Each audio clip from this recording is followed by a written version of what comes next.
Hello and welcome to Asterix and the Missing Scroll. I am Noodle and that is Scummer. If you are in the chat, I can see you there. Ring hops at Scummer as well. Welcome to you. You're more than welcome. If you're lurking as well, hello to you. You're more than welcome for joining us. Thank you for joining us. If you're going to listen to this in future, again, more than welcome. Thank you for joining us and for your time. And I think that's everyone I've greeted. Is that everyone? I think that's everyone who's present. Yeah. People in the chat. Yeah. People. So if there's anybody watching this in the past, I don't know, but you know. I don't know how, but please tell me if it goes well. Yeah. We haven't been taken off of YouTube yet, so that's a good start. But I guess we are going to have to say though off the bat. Some warnings about this one today. Yeah, we can't. Some warnings, and unfortunately, we can't avoid this today. There are some disgustingly racist caricatures. Again, I have got to say, for me personally, after last week, I was looking a little bit more optimistic with new writers and new artists coming in that this was going to start to get phased out. I was horrified when I started reading this earlier today, and within 2 or 3 pages, it's slapping you right in the face. So listen, I'm gonna say something because I'm sat here in regalia that screams that I am anti-censorship. That's what this means, which you will hear about more in Media Musings later.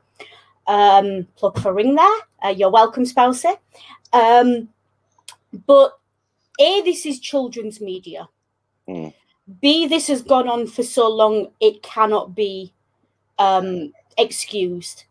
And C, this is new artists and new writers. They had an opportunity here to do something better and they failed miserably. And I think it's really important before we go any further to put this book in its context. This book was released in October 2015. We've got Obama in the White House. We've got Cameron in number 10. We've got, we're a couple of years away from, as we were discussing before the stream, Scummer, and you said, a French election in which the National Front nearly won. And we're seeing the kind of art that is just not excusable in this modern day and age. And I think as well, I said this as well before the stream, I'm going to say it live. These books have always been pitched as representative of French ideas and French media and French comic books and art and everything else. They are, I presume, I get the impression there's some kind of national treasure in France. They are the French people claim these as representative. I mean, they have statues of the characters in real life.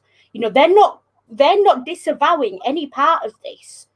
So for me, I can no longer stand by and say, having gone through 2 different artists, 3 different writers, this is the last book by the translator who's done all of them for the English ones so far. I can no longer stand by and say that this art is anything but absolutely malicious. And frankly, if the books are racist and France is claiming that these books represent France, that says something about France. Yeah. As I said, look, it's not nice at all. And as I said as well, look, this is 2015. Black Lives Matter had been around for 2 years at this point. Okay, it's been around in the public eye for 2 years. Black Lives Matter has been going since like 2008. Yeah, but officially 2013. Is this is this is there's no excuse for this anymore. And as I said, and I'll touch this. 2 years from now, from this point this was written, just like I said, the Marine Le Pen almost won the French presidency. And those who do not know about the Front National, this is a party that was, I will say openly, as much as they tried to tone down their image over the years, this is a party that was founded as a fascist party by a fascist that still has fascists at the core of this party. Okay, they may have swapped the brown shirts and the jackboots suits and hush puppies. Doesn't make them any less dangerous. Yeah, I mean, and you perpetuating some of the thing in a certain way. I feel these books are almost perpetuating the kind of an atmosphere where a group like Front National can grow in France. I mean, I'm not going to say they're not so. Of course, they're not solely You can't blame it on Asterix books, of course not. But they're not helping the situation here. And you've got a major political party in France that was set up was a neo-fascist party. Yeah, and I think as well there is an argument, I would say, from having lived through it, although not necessarily being, read on it. So personal anecdote time, Noodle's anecdotes. I remember being a kid and in the UK seeing the BNP and the National Front slowly put suits on and come out as UKIP. And slowly start to move into UKIP. The National Front were with UKIP all through the Brexit debate. And to me, it parallels that. Now, I'm putting that in a British context for anyone who's British and knows that context. But that's what it sounds like to me when you talk about the National Fronts putting suits on. Yeah? Well, this is and the this thing is the thing that they do. They take on an air of respectability. Yeah. And suddenly people forget that these people, they want people like me dead. I will say, I mean, they don't want us to exist. I mean, brief bit of history on fascist parties in Britain here. The British National Party was modelled on Front National in France. Well, there you go. I knew there was a reason it rang a bell. Yeah, and they tried and this is another thing. At this point, it's 2015 case. We are a year away from Donald Trump's presidency by the time this is written as well. That's another. So look, And I think as well that this book ain't failed on the race thing, but you're going to hear me comment a lot on how this book has failed its readership. Don't get me wrong, it's a nice enough plot. It's a fairly standard Asterix plot. But this book had an opportunity to really say something about censorship. And it failed. It shied away when it really could have said something important. And to be clear, I don't think it just made a joke out of important issues that were going on at the time. There's references in this book to Julian Assange, to Chelsea Manning, the whole WikiLeaks thing. It's all in there. Yeah. And, it's not. To be clear. It's just. To be clear. It's like they're taking advantage of the politics without actually engaging with the politics. Yeah. And if you're going to do that, do it, but don't take such important issues and do that. Yeah. And especially in a kid's book, you cannot take these issues, use them for laughs, and then just not address them. Because all you're doing is setting those kids up to find that these important issues are nothing but a joke. And when you do that with kids, you raise a generation who's going to look at it and go, well, why should I care about censorship? Well, why should I care that the internet's being monitored? Well, why should I care that, people are being thrown into prison for releasing information that's relevant to the public interest? And that's how you see, and things are happening. And this is going to feed in really well to Media Musings, because there's stuff that's happening that this book makes reference to, and there's stuff that's happening even this week and this month that it speaks to in a way. Yeah. So it is, and we've taken a good 10 minutes here to put this book in its context for all of that, because I felt, and I think Scummer agreed with me, it was really important that we do that today. I think it absolutely was. And I agree with Noodle. This isn't a bad book, and so say, but again, it's one of those missed opportunities. Yeah. And to be clear, we're not saying that they should stop drawing black characters in these books, but Christ's sake, it's time to tone the goddamn image of them. The character, just really racist caricatures. It is long overdue that these were just toned the fuck down. Yeah. And again, you're going to see this. You're going to see the art in this episode today, which is why the trigger warning and all this now, because it's relevant to the narrative of the plot. Yes. So you're going to see it, and there's nothing we can do about that. And to be absolutely clear as well, again, I am anti-censorship. I do not believe these books should be censored or removed or anything else. What I believe is that the creators failed, and that anyone who reads this must approach it critically and in its context. As with anything, I wouldn't hand someone, to take it completely up the other way and to, totally a different kettle of fish entirely. But as an example, I wouldn't hand someone something like Mein Kampf or any political manifesto and not expect them to read it in its context and to understand where it's coming from. The problem is that where this book is coming from is not a good place. Yeah. And it doesn't make the place it's coming from look good. Except possibly this one. Yeah. Because this is just a very funny little comedy book. And I mean, just to prove that I am equal opportunities when it comes to politics, in that sense, in the same way I wouldn't expect someone to read Mein Kampf without the context, I wouldn't expect them to read the Communist Manifesto either. It's broad strokes. It's holds true for all media and writing. You've got to understand it. You've got to, haven't you? Had to. I thought you would somehow. But yeah, that's where we're coming from. So we're not saying the book should be censored. We're not saying the book shouldn't exist. What we're saying is we have in the past chosen not to show these images because it's our platform and we get to make that decision. But you are going to see it today because it's part of the narrative. But we absolutely condemn the way these characters are drawn. Because in 2015 especially, this was not appropriate and it was not right. And that's what we're saying.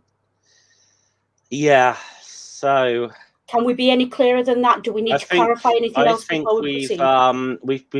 We're almost 15 minutes in now, and I think we've very much talked about this. And as I said, we've had to get that out of the way, I think. Otherwise, I've got to say, this isn't a bad little book. It's not a bad little book. All that aside, it is a great little story. Yeah. It's based in the history. It's a classic Romans versus Gauls. Little bit of fun, lots of nice jokes in there.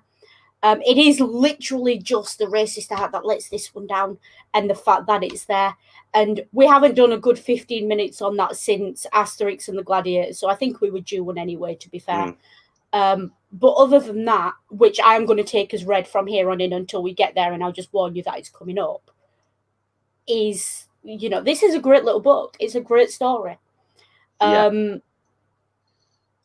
I don't really, it is, I think, if this had been drawn in the Goscinny era or the Uderzo era, we wouldn't have had to give that discussion for 15 minutes because the Asterix and the Gladiator one would have still been enough. Yeah. But because it's new creators, that's why we've done that. That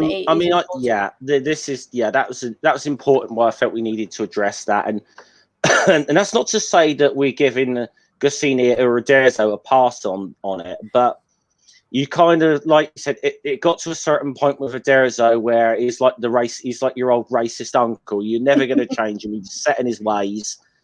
And that's exactly what I said to Scummer before the stream when we were discussing it. He is.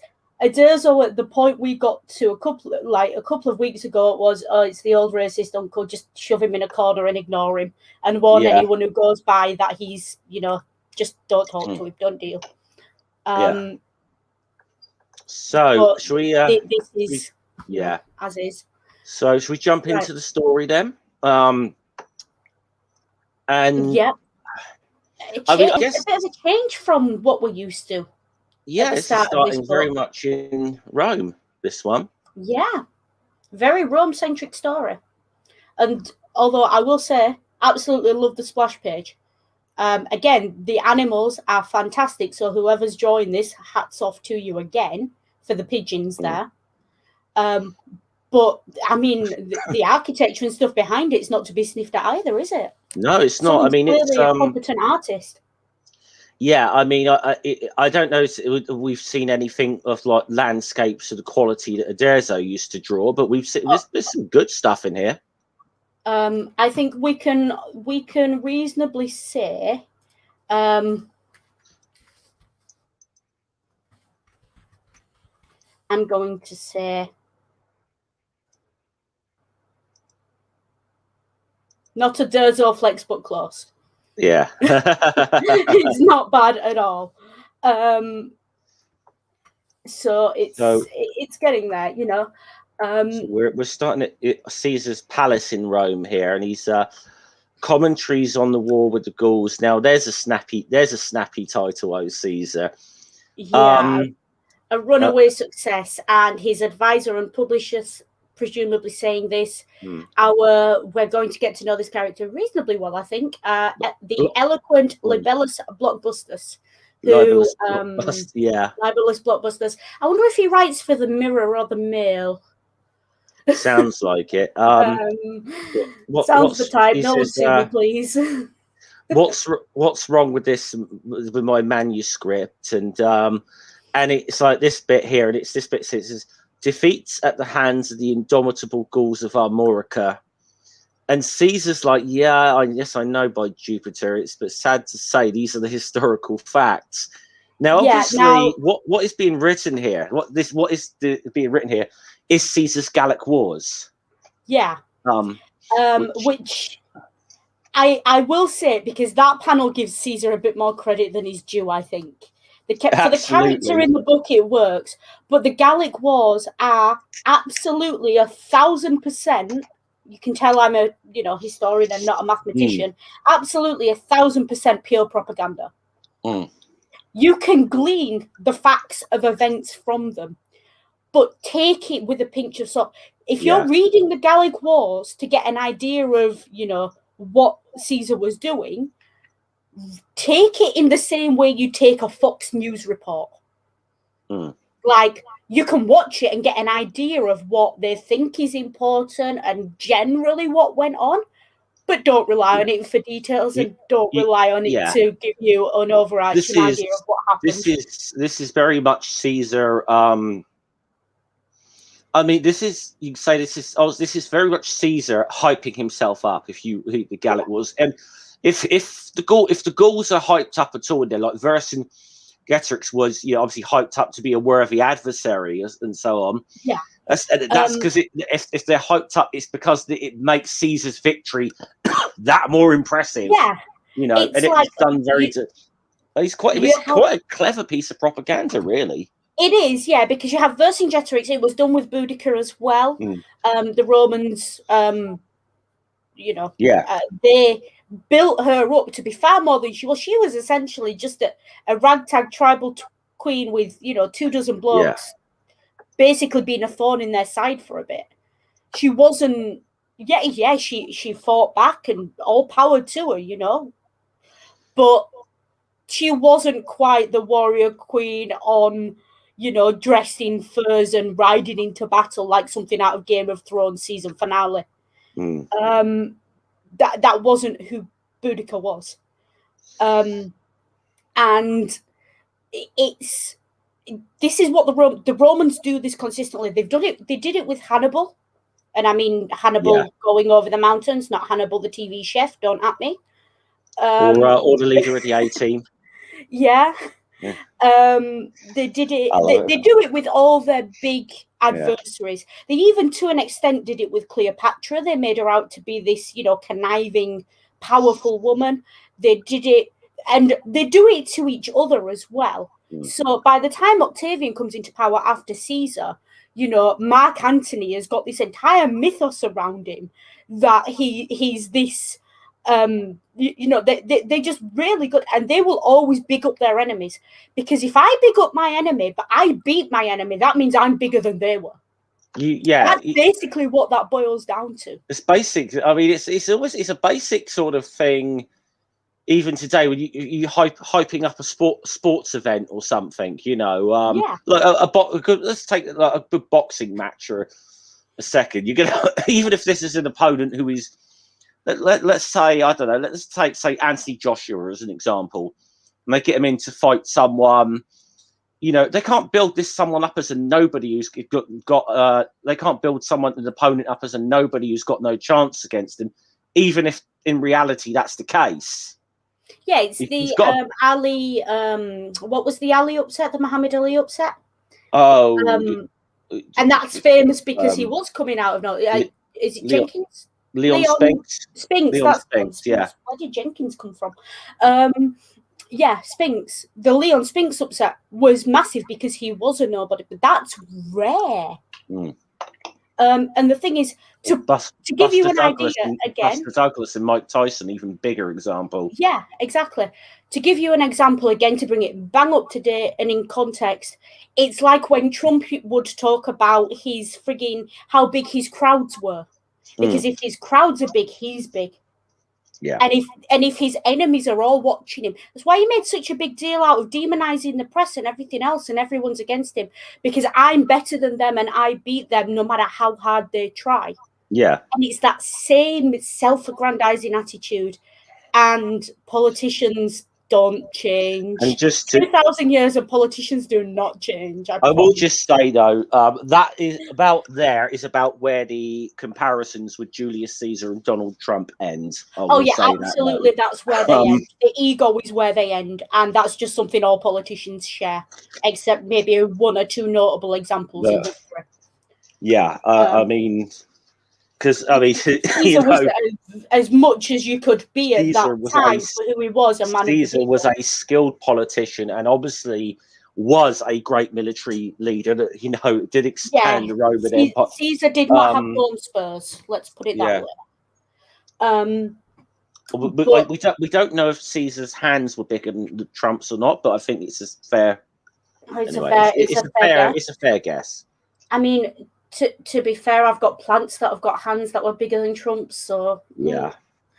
So I'm glad we got this on the I think. But I think it's glad we got to talk about the Gallic Wars a bit, because that's obviously that is a very famous thing that Caesar wrote.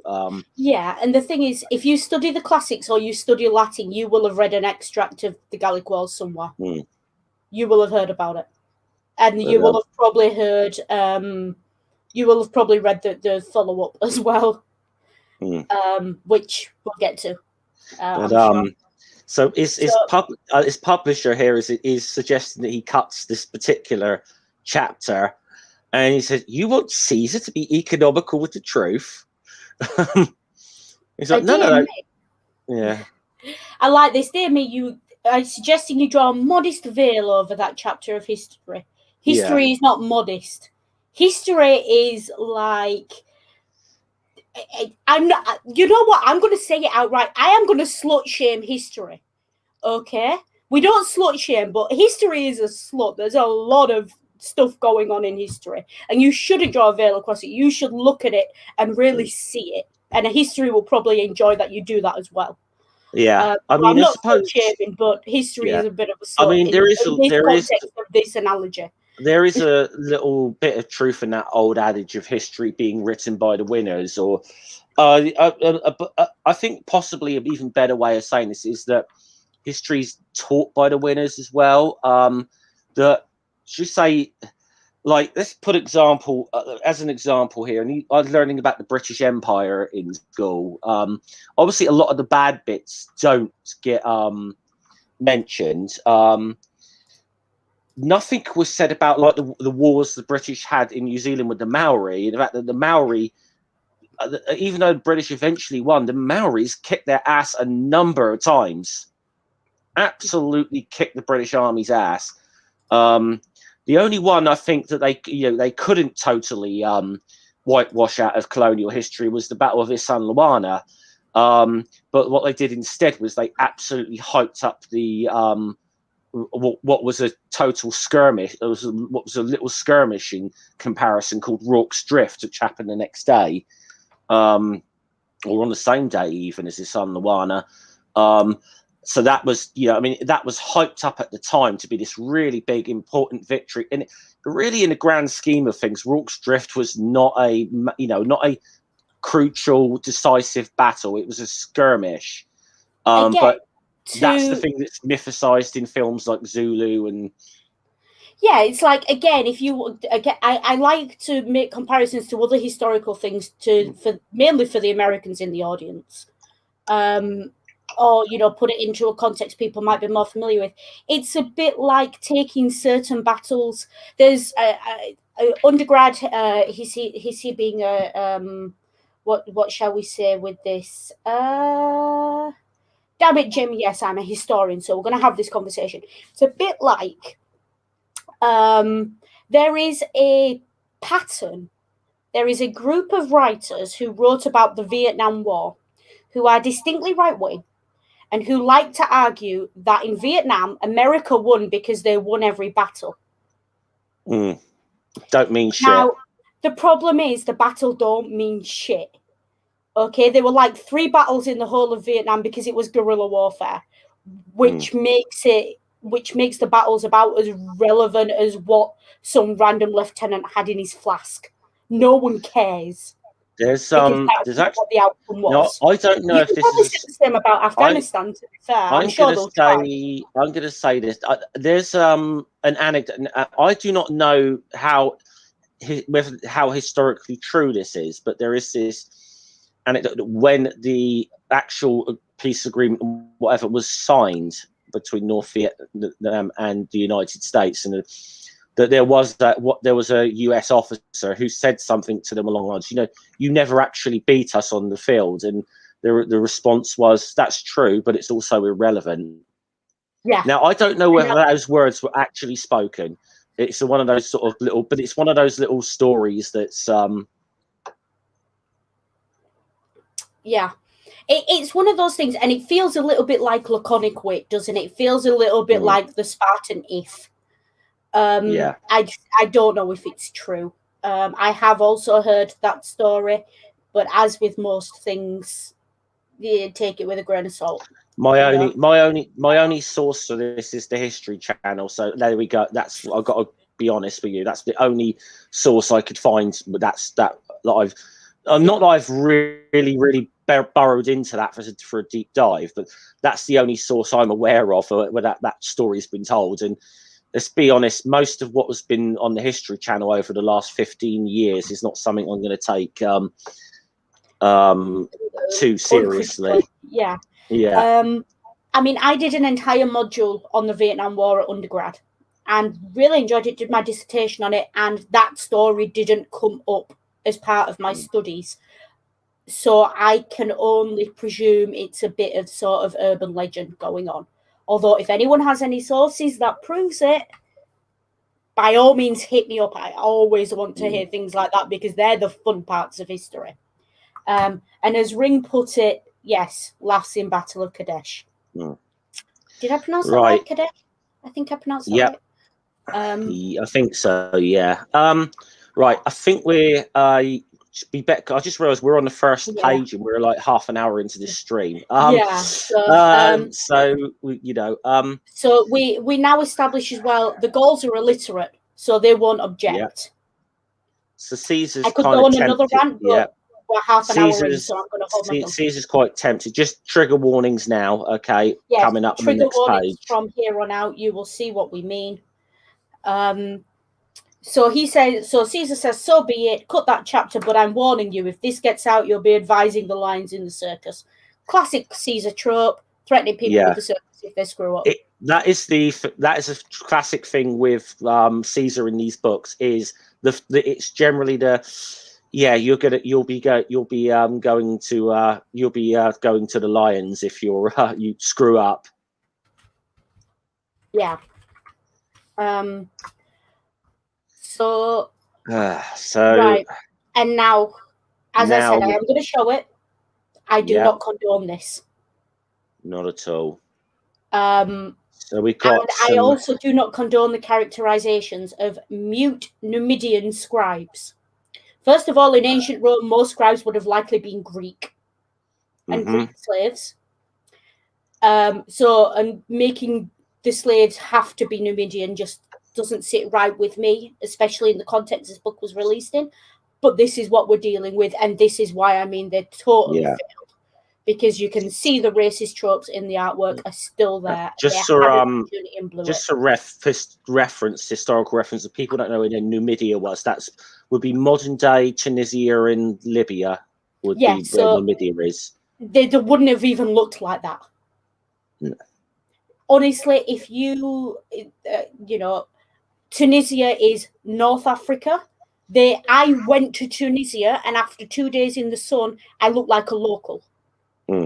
They wouldn't have looked like that. They did not look like sort of South Africans. These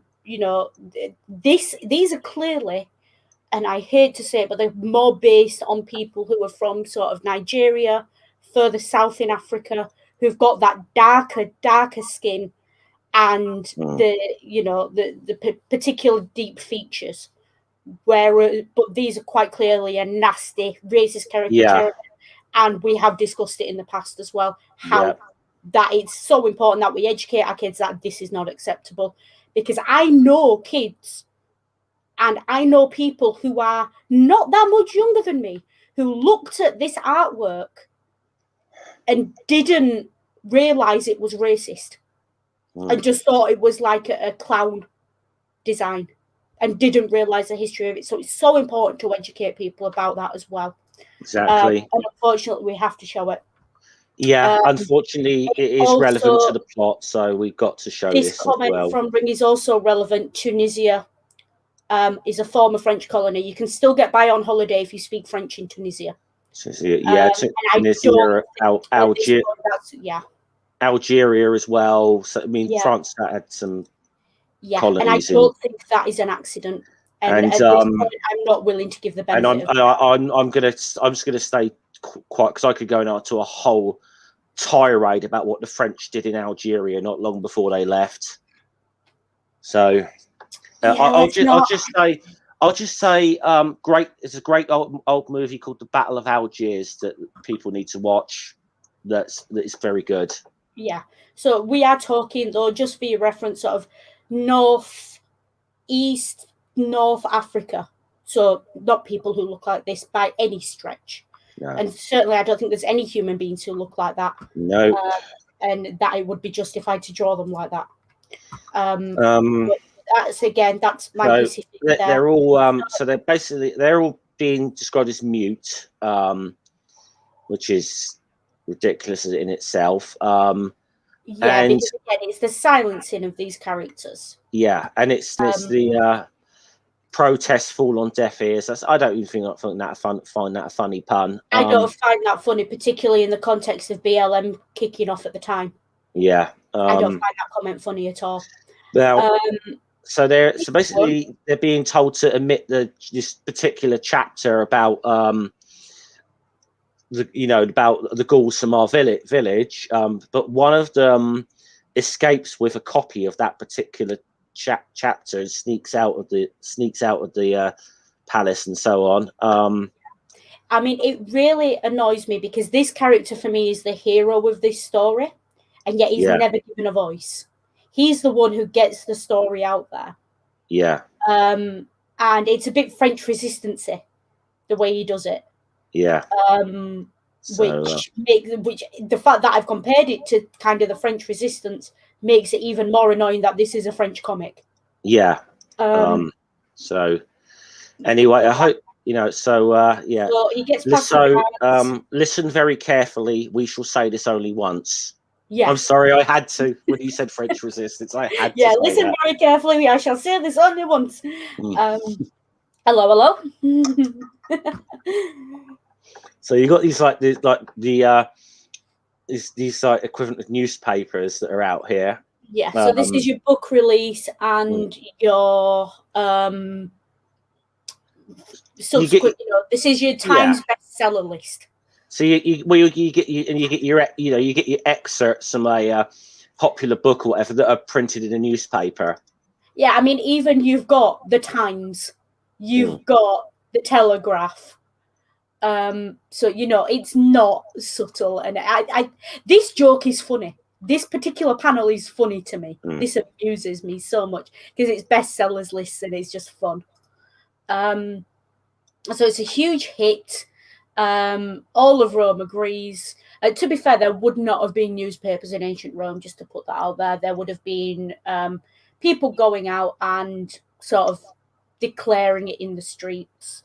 There would have been scrolls in libraries, but there's no bestsellers list in Rome. Most people are illiterate. Even the high-ranking people are illiterate. Even Caesar, to an extent, is not entirely literate. He is functionally literate insofar as he can just about tell what he should and shouldn't be signing into law. So, think Reagan or someone. I'm not saying Reagan was illiterate. I'm saying that's, the urban legend of him only taking briefs that are 2 pages long, double spaced, and on one A4 sheet or whatever. That kind of image of. I get the feeling that the previous occupant of that position, that particular position, had to have it explained to him with finger puppets. I think. I think how we all imagine a briefing with 45 would go. And I will say the current incumbent of in the White House may have actually been around for Caesar's Gallic Wars. We don't know. I don't think he's quite that old. Yeah. But yeah, so now we are back in America, where news from Rome is seldom heard, but does not seem half as interesting. And oh good, the Condatum Echo has arrived. So again, we've got the local news basically. And this scene where we have one character reading out a scroll to the entire village, that's more realistic to what news would have looked like in this era. Yeah. One person reading it out, probably stood on a plinth. If you've ever seen the TV show Rome, there's the character who is it? Is it Richard Griffith who plays him? Oh. He stands there on the plinth, and as he's talking, he'll talk and he'll gesture, and he will kind of almost act out what he's saying and play it like charades. That is a very good example of what news media was in ancient Rome. Outside of the coinage and messengers and gossip. Yeah. So I love the fact his name's Wi-Fix, which obviously, play on Wi-Fi. Yeah. And I love the fact that they're interested in is their horoscopes. Yeah, it's typical, isn't it? And to be fair, I do like this comment from Obelix of Caesar can write. I thought he was a soldier, because that's a fair cop. That is a fair comment to be making. So I do like that they've grounded it a little bit in the history, even as they lampoon it. So the druid Apollosix. Writing horoscopes, born under the sign of the elder. That's geriatrics. Your high spirits will be appreciated. Expect new conquests, and his wife is not happy with that. No, not at all. And born under the chestnut. So these are quite clearly their equivalent star signs. Yeah. Obviously, the modern zodiac that we use, or that we are aware of, is not the same one they used. There are similarities, but it has developed a lot since. Obelix. Now I've got to say, Obelix's horoscope is not very kind to him. It says, avoid conflict, take stock, go easy on the roast spore. Oof. That's like everything he enjoys. So no fighting, no food. Poor Obelix, he's just been told to stop his entire personality. And then you've got born under the laurel. That's Cacophonix, I believe. Yeah. And born under the oak. That's the chieftain's wife. Yeah. And I do like that they all take their star sign so seriously, because we all know like that. And I will say what they say to the oak there. Time to show that you're a chieftain born. This will become a little bit of a recurring thing throughout this book. Yes, it will, and it is the impedimenta, the chief's wife. kind of takes a horoscope to heart a little bit. Yeah. And I do like this. Asterix says, but horoscopes are rubbish. And Obelix says, but you're strong-minded. I'm not strong-minded. I'm a delicate, sensitive soul.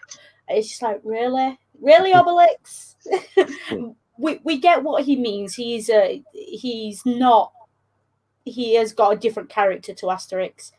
But that's quite clearly a little play on the fact of the size I love of the fact. He's like, oh, come on, it's not about it. You think going easy on roast boar isn't that bad? You know? I mean, yeah, there's worse things your horoscope could tell you than to, watch the calorie intake. But yeah. Calm down. You must avoid conflict, Obelix. And he's just there like...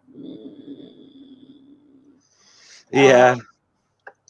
So, Obelix seems all discombobulated about his horoscope. And I never thought I'd see the word discombobulated in an Asterix book, I must admit.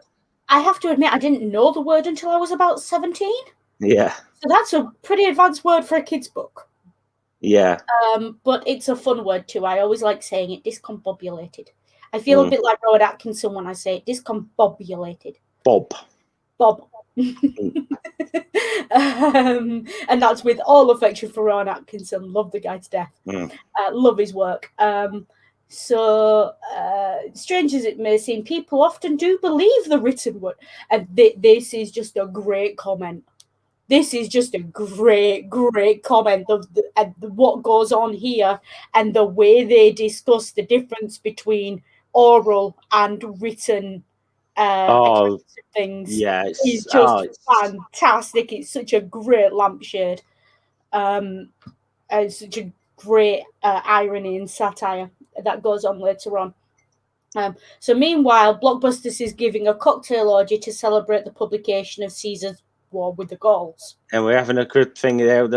A stylistic triumph. Better than Virgil, Better than Virgil. And don't forget, Virgil wrote the founding document for this, for Rome. Virgil wrote the Aeneid.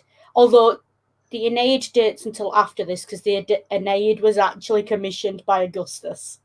Who we know is Caesar's heir. Yeah. Or this Caesar's heir, at least. The press unanimous. It's a blockbuster. Just love your review in Mundus. We'll just say little trigger warning later. If you've just joined us later down this page. And this is just fun. I love as well the fact that the orgies that is a historically accurate orgy. At least the early hours of it. That's what an orgy was, far more like a French salon than any sort of pull your mind out of the gutter. It doesn't. It's not, like I said. It's not what our modern context of that words. We've talked about this before, haven't we? About we hear the word orgy. We go to a very different. We have a very different picture in our head, shall we say, of what an actual, and definitely an image that's not appropriate for a children's book. So I'm glad they went the historically accurate route. Yeah. And as always, always glad to help a promising new author. The guards are here, Blockbusters. They found the scribe hanging around the forum. And again, with this artwork, it's not just the face, it's in the way he's slumped over. It's the fact that he's in shackles. There's everything about this is an opportunity to change the way these characters were drawn, and they have utterly failed. And again, again in the next thing, he tells the guy to talk. And then it's the thing, he's like all of you, he's mute like all of your dumb scribes. I mean, at that point, I'm like, fuck off at this point. There's just really no need. Yes, people would have disrespected slaves at the time, but this is just not. You could have easily drawn a Greek here and still had your mute Greeks, because Greeks wouldn't have spoken Latin. You could have still had that joke. There is a reason in Latin. The word for in Italian, I think the word for German people translates as mute. I think it's either in Italian or in French. It's one of those two languages. Because at the time when the language was developing, people who came from Germany couldn't speak the language and were therefore functionally mute in the area. And that's what they were called. You could have made that joke here, and you could have done it with a German character, with a Greek character, and still had the same joke. So this is just, this is pointed, and I will call it out. So they're saying, write it down. He wants a detailed report on the whole business. And obviously the party has descended into something more akin to what we imagine an orgy would be. Which happens when you have alcohol, although, again, the Romans, not big, heavy drinkers, not binge drinkers. So, fun for the story, but, not historically accurate. And then this is quite clearly... These two panels are quite clearly a reference to Chelsea Manning. The scribe writes that they did it out of idealism. Yeah. That has always been Chelsea Manning's position. Yes. Claiming solidarity with the Gaulish people who won't have a key chapter in their history censored. This could also be a reference to Julian Assange saying the people of America deserve to know where their tax dollars are being spent and what their soldiers are doing in their name. And again, they had such an opportunity to say something here. Yeah. And they missed it. They could have just said, and all he had to do was there to, he may have a point. That's all they had to say there. Just to put the idea in a kid's head that people have the right to know what's being done. And the right to know the truth. Yeah. And you get to this thing there that, he's given this to a Gaulish activist called Confound Their Politics. And the pictures there is he's even slightly a drawn like Assange. And look at that, newsmonger without borders. Now I've got mixed feelings on Assange in WikiLeaks personally. I think they did a lot of good. I don't think Assange himself necessarily was always responsible with stuff that he wanted to put out there. There was a journalist in The Guardian who worked with Nick Davis or whatever, when they were going to publish some of the WikiLeaks revelations, stuff that they look, you can be willing to publish without putting people on the ground at risk. That was the problem. And you can be responsible about it, and Assange wasn't. Assange didn't even seem to understand why that was an issue. Yeah, I think there's a problem with Assange. I think sometimes this is the thing, isn't it? Now with the internet, so many people. There's a lot of people who kind of think of themselves as journalists, and they're not really journalists. The thing is, journalism has a sound grounding in ethics. It has to. Yeah. And Assange, listen, I absolutely support what Assange did. He should have released that information, but he should have made damn sure he wasn't putting anyone at risk by doing so. And that's where he failed. Yeah. And that's, we're going to see a little bit of that, I think, in this storyline with this character who is very much a print and be damned type. The problem is, print and be damned in the context, because that's something that used to be said about private eye in the UK. Yeah. Print and be damned in the UK means I will print the truth, and if they don't like it, they can sue me. Actually, it doesn't mean I will print the truth and get people killed. Yeah. I'll actually point out, looking at the notes for this book, originally this character, Confound Their Politics, was going to be called WikiLeaks. Was going to be the original name of this character. So, Assange, isn't it? Yeah. It's absolutely Assange. Yeah. So already question for dishing dirt on Caesar and painting graffiti on his palace. I mean, was he round the corner from Brian? You know, well, graffiti was a thing in Rome as well, wasn't it? So graffiti, again, another way that Romans would have gotten their news, because how else are they going to get it? You see, if you go to Pompeii, Herculaneum, on the walls there would have been, you know, political graffiti. It was common, as it is today. You know, you walk into any gas station in America, someone's probably scrawled with Sharpie on the toilet something about an election or something. You know, it's one of those. So we've got the Gaul will be on his way home to hide the missing scroll. So again, he's a Gaul. He's not one of the Romans. Yeah, is what this is getting at. Who's the other whistleblower I'm thinking of? We've got Assange, Manning. Snowden. That's the one. Snowden. These are all relevant to this story. And it's quite obvious that's where the idea for this story came from. Yeah. So let's get a special unit on his trail, send off carrier pigeons in all directions. He must be intercepted. Well, we all saw how that ended at the British Embassy, didn't we? So again, this is all relevant. And I actually, hats off to the creators for putting stuff like that in this book. Yeah. And showing what whistleblowers can and do go through. Because it's a fair point. So now we go out as we get back sometime later here now in Gaul. You've got Obelix walking out there with dogmatics. He's going to picking mushrooms because he's got to lay off the boar. I'm looking at those mushrooms and I understand why this comic book might be so colorized. Yeah. But yeah, so they're picking mushrooms, having fun, and then who runs right into Obelix, but confounds their politics.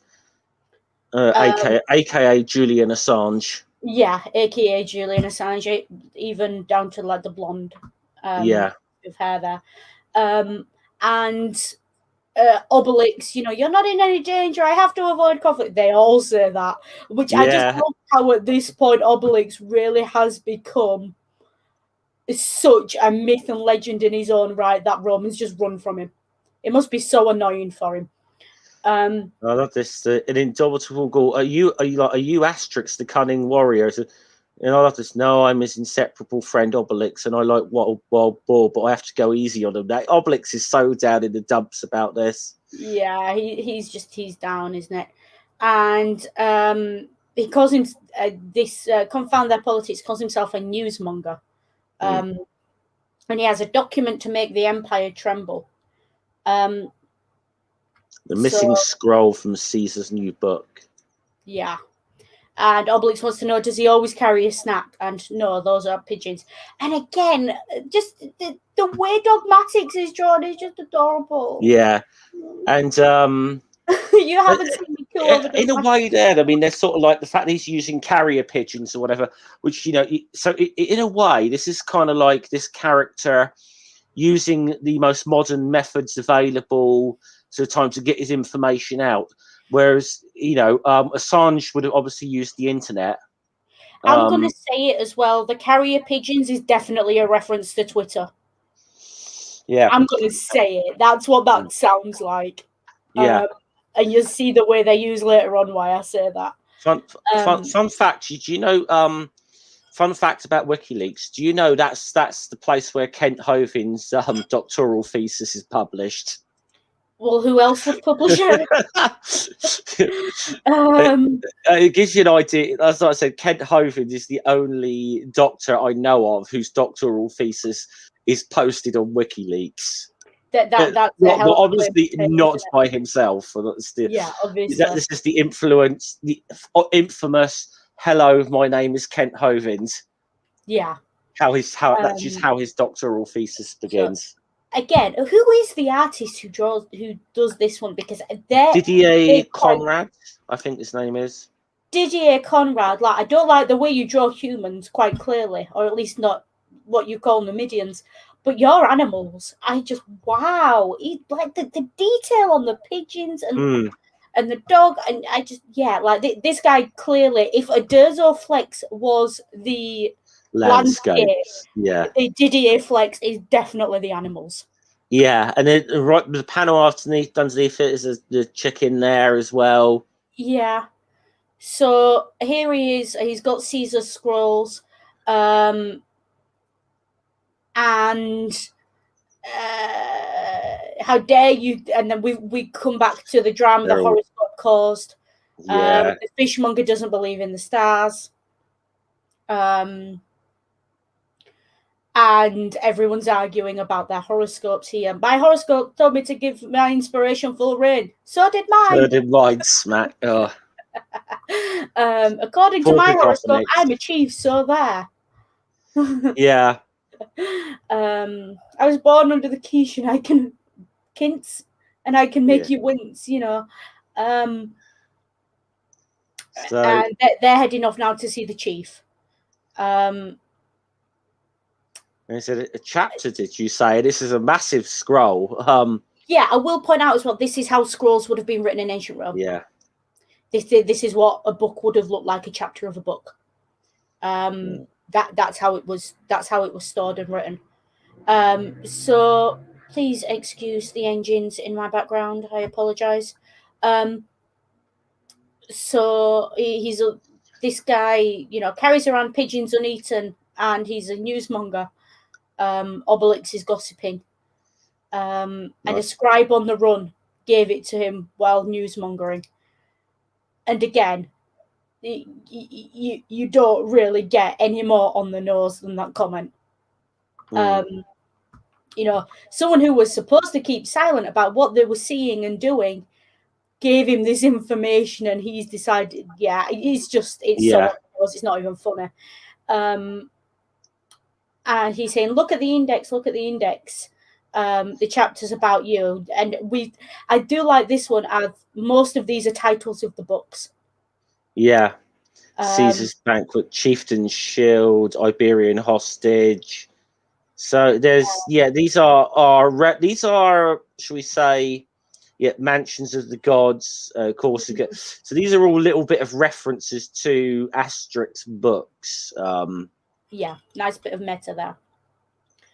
And they're reading it, and they're just like, it's an excellent chapter, brings back happy memories. This is a bit of a continuity error because they're not supposed to be able to read. But for the joke, we'll let it go. Well, I think it's generally accepted that Asterix and Getafix are capable, but maybe not many others. And the scandal it will be, the whole empire will tremble. I don't like the way he's characterizing this image as only caring about the scandal and the but I see why it's done. But if you're gonna make a character that obviously a reference to something in real life, you then have a duty to make it reasonably accurate, and quite clearly this ain't it. No. So the people in Rome don't know they're holding out. Which is interesting. And then Impedmeter, I like this comment from Impedmeter back in 2 secs. The Vital Statistics says, I'm going to write a book explaining things, and she says, you write a book, you can hardly read my little shopping scroll. And that almost causes a row, but Getafix intervenes. And he says it's mainly the Greeks and Romans who use the written word. Gaul stick to the oral tradition. And they're looking into. They agree they're going to look into the scroll. And we have the beginnings of our little side plot of Impedmeter maybe getting a bit too much into her husband's job. And the argument here, I'm chief around here, and when the chief is speaking, she's like, blah, blah, blah. We've all seen that argument. And now back in the camp here again with the salute. It is not what you think. That is a Roman salute. But it's there. And we've got Centurion very gregarious. The special unit from Rome investigating the case of the stolen scroll, and a pigeon flash about them, so a news flash. So the Roman army has adopted the latest communication technology, and antivirus has come to take over on pigeon loft duty. Antivirus quite obviously protecting the birds. It's a nice little internet joke there. Sorry, back. I need to get some cold water. So yeah, I may have to do that in a minute. And then the fugitive we're trying to catch has just reached the village. Okay. And let me have a look. You're a couple of pages in front of me, I think. Yeah. So they want to use the pigeons to send. Now, again, from this antivirus joke, we realise the pigeons are the ancient internet, which makes this joke amusing. Of the supplier gives us an unlimited pigeon package. Right, SCR, FND, yes, better keep it short and add the recipient's address. Yeah. That's so obvious. Quick warning, we've got pirates coming up in a minute. Yeah, we've got pirates coming up as well. So there it goes. And they say, oh, forgot to say which village. Never mind, we'll send a pigeon afterwards, and we'll just pick a heavier one to make sure it doesn't overtake the first. We've all done that. Sent a tweet out, realised we've got to say something or corrected it and stuck something on. Twitter, I want an edit button, damn it. Yeah, I mean, look, that's one good thing Facebook has got over Twitter. Yeah, definitely. So I get a little frustrated. I get frustrated when I realise I've made a typo at times, you know. So. Oh God, the number of times I've deleted tweets just to fix a typo because I'm like, how did that get past my dyslexia? Like, even with my dyslexia, I'm like, that's not acceptable. Yeah, I can. So the carrier pigeon reaches a staging point where the message is taken over by another, and this very reliable system is replacing the much slower cursus publicum, or the Roman mail. I had to have a chuckle at this. It's just this is especially the whole why don't they hire more staff? That's the complaint about mail for a long time, isn't it? But do you know how often I've heard that from postal workers? Yeah. I will say that the internet has been a double-edged sword for our industry. Obviously, nobody's really sends letters to each other nowadays. No one's posting letters. I mean, obviously, business, not like bank statements, all that sort of stuff, gets posted in the but on the other hand, you see the internet has also given rise to like the eBay and Amazon, all that sort of stuff. How does all that stuff get sent to parcels, people? Isn't it? Yeah. So Royal Mail is not carrying envelopes anymore, it's carrying boxes. And I do just want to, while we're on the topic of mail and shipping and everything else, sympathies to the people at FedEx in America and to their families. That was horrendous. That should not have happened. But while we're on that topic, it's important. Anyone who doesn't know, there was a mass shooting at a FedEx office. I heard something about that. Yeah. And, I have all affection for any shipping company or anything like that gets things to people where they need to be, because I don't know what situation I would be in lockdown without shipping companies. And at the end of the day, it's the people on the ground that were hurt. Regardless of any corporate structures or anything else, it was people on the ground that were hurt. And it can't be easy right now. Going through that. So yeah, just a short aside there, something relevant that I felt I had to say. So we got pirates. We got pirates, but even they're part of the mail. The pigeon message just caught his eye, literally. Hit him in the eye. Don't know, can't read it. This quote, I had to Google this quote because that Venium corvus, the censor forgives the crows and harasses the doves, is what that's a reference to. Now, that's a reference to a Latin satirical writer called Juvenal. And it has been used quite commonly throughout history. It's one of those quotes that gets bandied about a lot. But this is the closest this book comes to talking about the dangers of censorship. And it's kind of sad that it's in Latin, because the kids are going to miss it. Most people are going to miss it. Unless you know a bit of Latin, you are going to miss that, or are curious enough to like Google what it is. Yeah. It is a comment on, the censor comes after the doves and leaves the hawks. The censor will always go after those who speak the truth in the end, because that's how it goes. But again, it's weak. And that's why I still say this book is a missed opportunity, because that's as close as we get to a commentary on censorship. Yeah.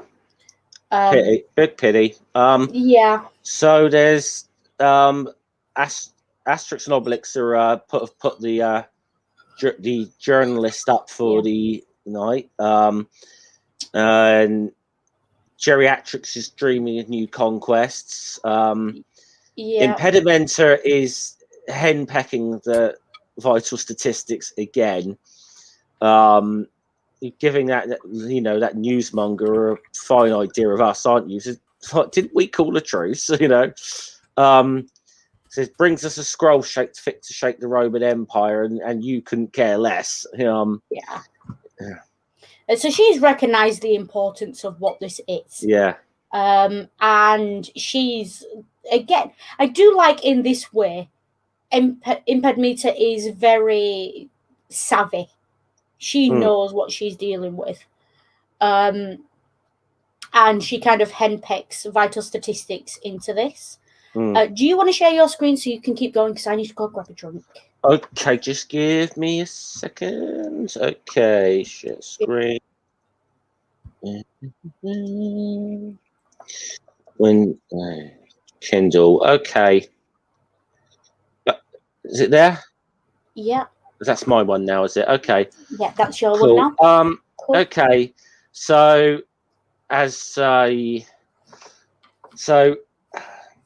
obviously then vital statistics then goes over to Asterix and Obelix's hut, like immediately. We're not, to make it look like he's the big decisive leader here, when it's his wife who's basically telling him. Now, and so after mature reflection, as he calls it, I have decided that Caesar's lie cannot be ignored. It's important for us to know that Caesar did not conquer all of Gaul. Absolutely. Of course, no, it's his wife has told him that this is the careful reflection. I love this. We said we only have one solution. We must turn to the druid Archaeopteryx, who lives in the forest of the Carnutes. Now, I'll just say that name there, Archaeopteryx. People will know what that is. That is a prehistoric animal. Probably not going to do this justice, but this is really very much the halfway.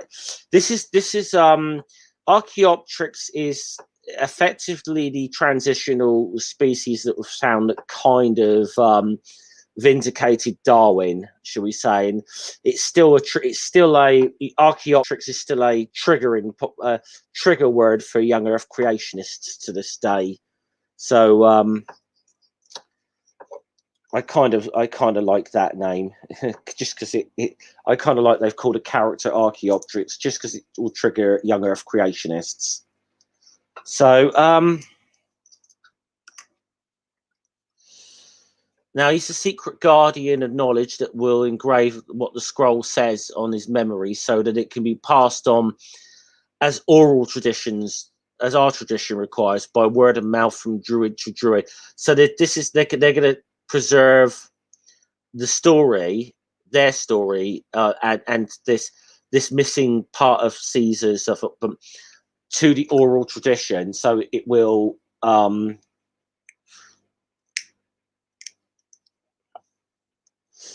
keep going. That's what this is about. And as to the poor old Gaulish proverb said, writing passes, words remain. And this little note there, this proverb, no doubt, distorted transcription was coming down from an approximate version. So it's spoken with Asterix and Obelix, of course, will then escort the druid to the forest, to the Carnutes, taking this scroll with them. Right, actually, can we go back to bed now? And Obelix is a bit sleepy. So we go on. Next day at dawn, you'll leave by the side gate to avoid any Romans. Bring me back the scroll if you can, Asterix. I'd like to sell it in Lutetia someday. I'll do that. Confound their politics. Okay, so he's still he's not. That's probably a little bit. I don't know. I mean, I suppose Assange did work with newspapers. You could say he did sell his stories, but not generally how like WikiLeaks was funded, as you know. Well,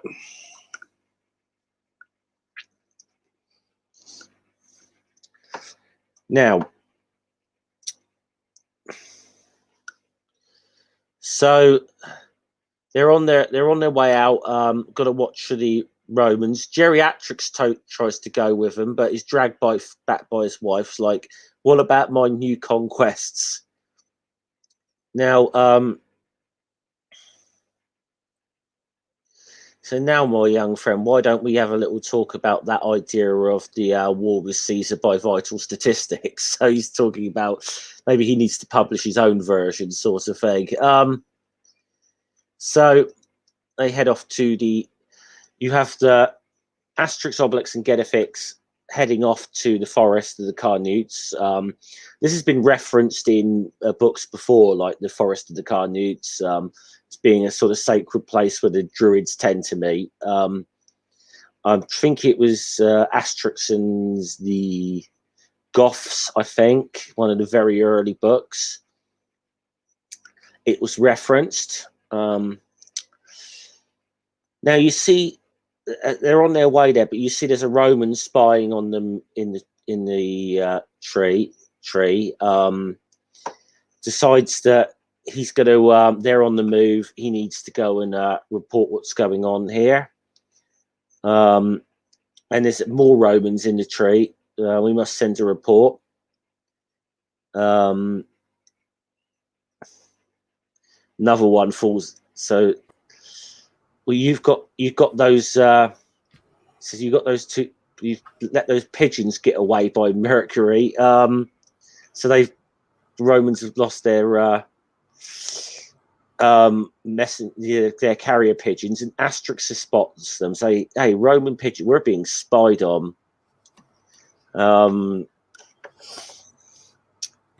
Help the little fierce one is making for us. Smack. And then I think it's funny, the other two there are pretending to be pigeons, like coo coo.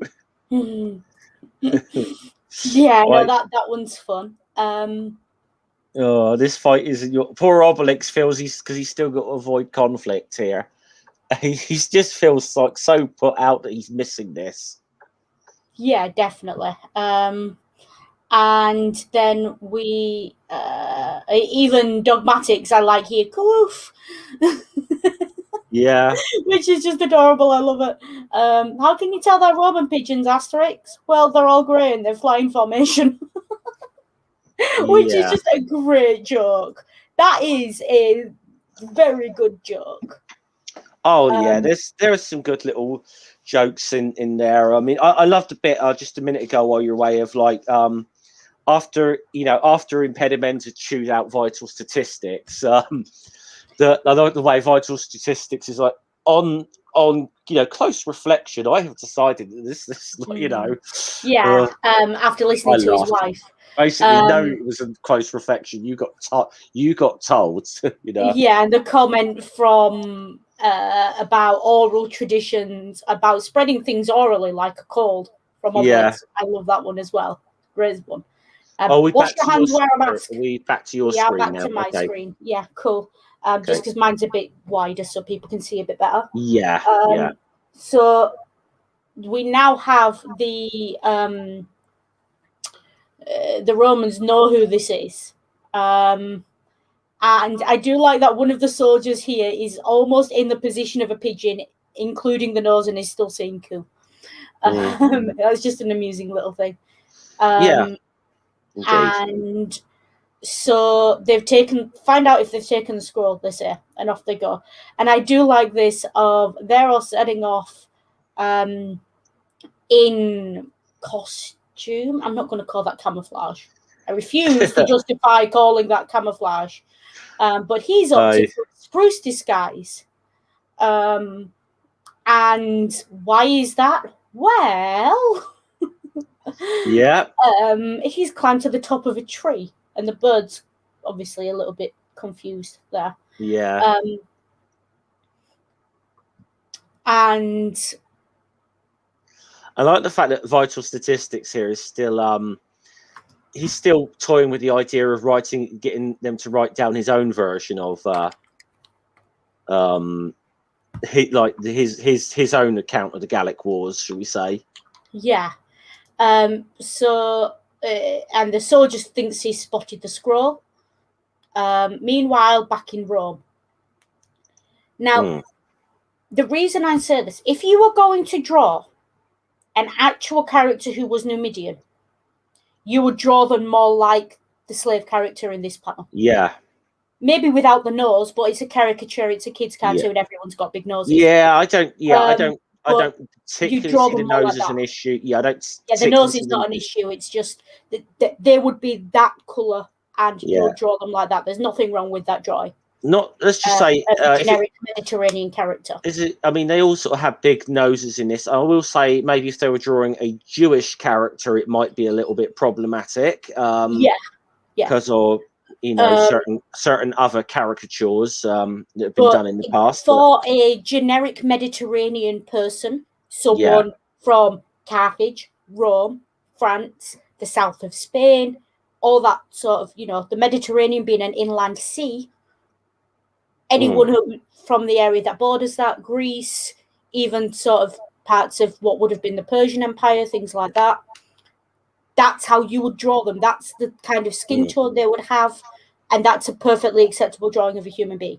There's nothing there that screams to me that there's anything massively racist about that depiction, although if there is, again, that's my ignorance showing.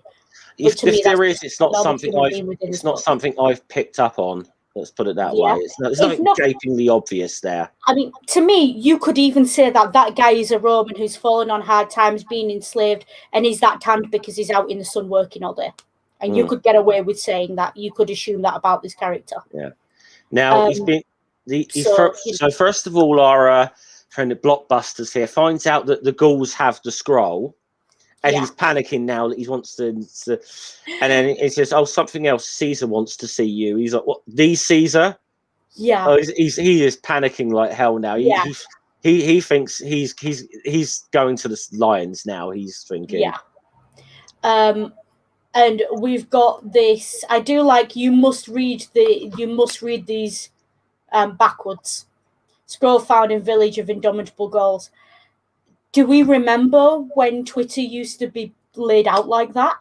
Yeah. Reddit was laid out like that for a bit as well, where it went in sort of most recent. So you had to kind of read everything backwards, and there wasn't an option to fix it. So that's a nice little joke. I like that one. They're very good at the internet jokes. I will give them that. So Caesar says he's up to date. He realizes he owes his triumph to your good advice. And look, requests for his signature from all over the empire. People want autographs. Yeah. Fan mail, you know. This table is very well drawn. Like, it's quite clearly utter, like, it's artistic license, but it's very well drawn. But yeah, just something that struck me. And even the apologer Ipsus the Greek, the astrologer Ipsus the Greek, is sure that thanks to the book, the name of Caesar will go down in prosperity. That's a Greek slave. Yeah. That's Greek scribes, Greek astrologers. Yeah. Once Rome took over Greece, they took a lot of Greek slaves. I will lot say, of them were highly educated.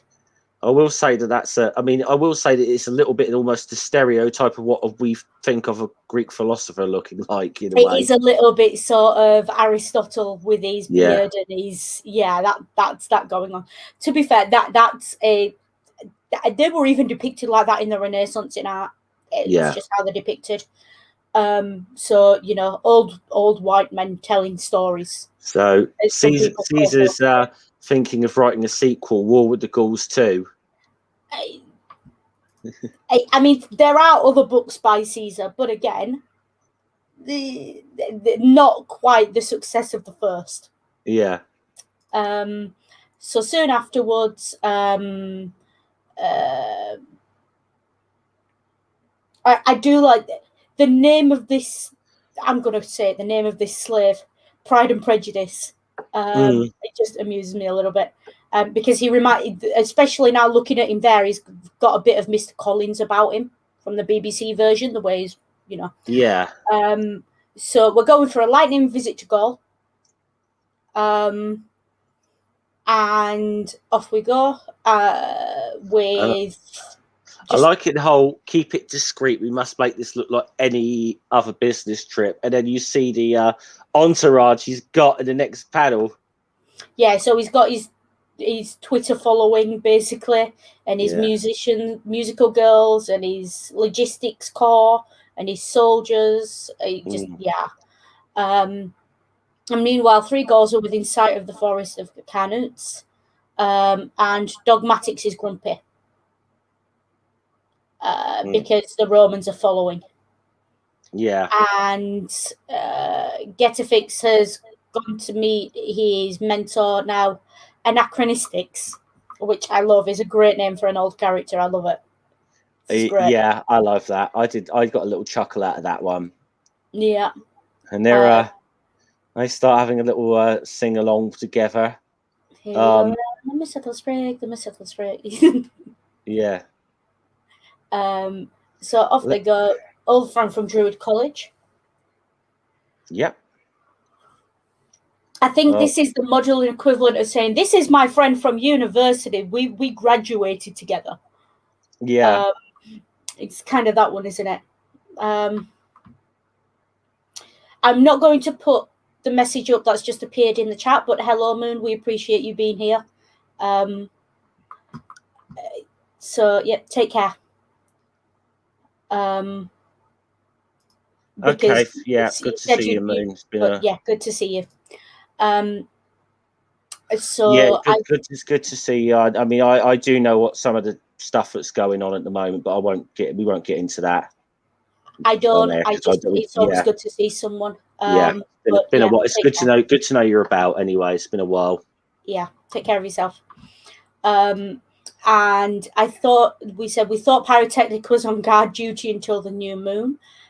Remind me to tell Ring to tell the story about Pyrotechnics on guard duty. I'm sure Ring can elaborate on that and have a bit of a giggle about it in hindsight. So they're talking about some other druid, and these birds are definitely a reference to Twitter. I mean, look at them. Yeah, absolutely, absolutely. It feels really weird that we've been doing this so long that we get onto an era when, like, we're actually in an era of Asterix books with like Twitter, and that is a thing, you know. Yeah, so it's nice because but it's not obvious, so it doesn't date the book too much. I mean, other things date this book, cough, the racism cough, Yes. far more than anything else. But equally, you know, that joke is good for us, and people who understand the history and future can read it, but it doesn't detract. So that's nicely done. So off we go. Tweet, they say. Is he calling with that whistle? Yes, we're on a whistle stop tour. This squirrel will guide you to the heart of the forest. Yeah, the social media jokes here are just fun, aren't they? Oh, there's a lot. There's a load, isn't there? Yeah. Good luck and say hi to the grand old man for him. Obelix is thinking about training balls to come on whistling. Poor Roman. These poor Romans here. There's a great big bear behind them. Yeah, I do love this though. They're following a squirrel. These Gauls are crazy, which I just love because it's such a nice turnover of what we're used to. And if they have the squirrel squirreled away, that's a classic Asterix and Obelix panel. It's just got everything, hasn't it? So the druid's blowing his whistle again, and the bear is coming behind them and calling that there. The Gauls make their way on through increasingly dense. Is that a unicorn? Which Obelix calls a wild goat. I missed that the first time round. I don't know how I missed that. Running water, waterfalls, obviously. Crossing the river, we'll use rocks. 1 rock, 2, then 3, so on. Yeah. So Asterix has an idea, and then someone points out there's a bridge over here. Yeah, there's a bridge over here. And I love this Obelix. I have a plan. He's chuckling at Asterix, and because normally Asterix is the smart one who spots anything first. It's Genefix this time. I do like this. The Romans are being chased by the unicorn. Loving the colour scheme on the unicorn as well, because that's just fun. Over there, this to me, did anyone else get Lion King vibes from this tree? A little bit, yeah. I got such Lion King vibes. And it's fun because they are literally going to see what is essentially it's the Lion King. They're going there to meet the guy who lives in the tree who's going to, tell them the secrets.